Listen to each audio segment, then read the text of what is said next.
Berita firman Tuhan pada hari ini adalah menjaga hati nurani. Di sebuah desa ada sebuah kios yang menjual semangka. Pemilik kios buah itu sangat ahli. Dia pasti bisa dengan tepat mengatakan berat dari semangka tersebut tanpa harus menimbangnya. Pada suatu hari seorang yang tinggal di sekitar daerah itu datang untuk membeli semangka. Tanpa ditimbang, pemilik kios itu mengatakan berat semangka tersebut. Yang ini 1,3 kg dan yang ini 1,5 kg. Pembeli itu tidak percaya kepada penjual semangka itu, lalu mengambil semangka itu dan ditimbangnya. Benar saja berat semangka tersebut seperti yang dikatakan oleh penjualnya.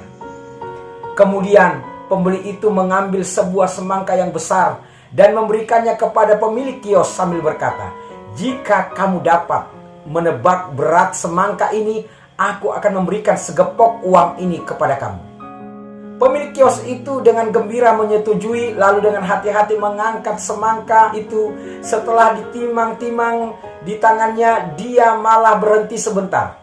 Beberapa saat kemudian, semua orang yang mengelilingi kios semangkanya mendesaknya, mengatakan, "Berapa berat semangka tersebut?" Akhirnya pemilik kios menjawab, 2,1 kg. Namun ternyata setelah ditimbang berat semangka itu adalah 2,5 kg. Kenapa bisa salah? Segepok uang dapat mengacaukan suasana hati pemilik kios itu, sehingga membuat dia kehilangan keterampilan dan bakat dasarnya yang biasanya sangat tepat. Kisah Rasul 24 ayat 16 di sana dikatakan, "Sebab itu aku senantiasa berusaha untuk hidup dengan hati nurani yang murni di hadapan Allah dan di hadapan manusia."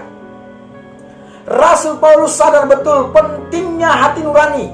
Sebab itu ia dengan lantang berkata, "Aku senantiasa berusaha untuk hidup dengan hati nurani di hadapan Allah dan manusia." Ia sadar betul bila manusia sudah kehilangan hati nurani, maka manusia itu tidak ada bedanya dengan binatang. Maka ia menjaga begitu rupa hatinya. Jika seorang lebih mementingkan harta duniawi, maka akan semakin mudah kehilangan hati nuraninya dan rasa sensitivitasnya.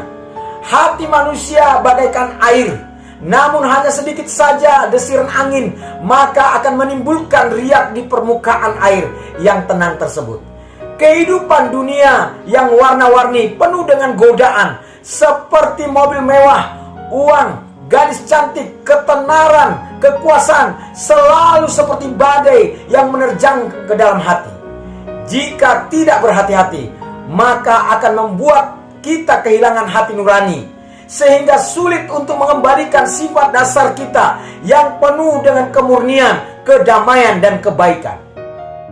Seseorang jika dapat hidup dengan tenang, dengan kesederhanaan, ketulusan, dan kedamaian, maka orang tersebut pasti dapat menahan godaan duniawi yang penuh dengan warna-warni. Dengan demikian dapat menjaga hati nurani ini tetap tenang dan baik.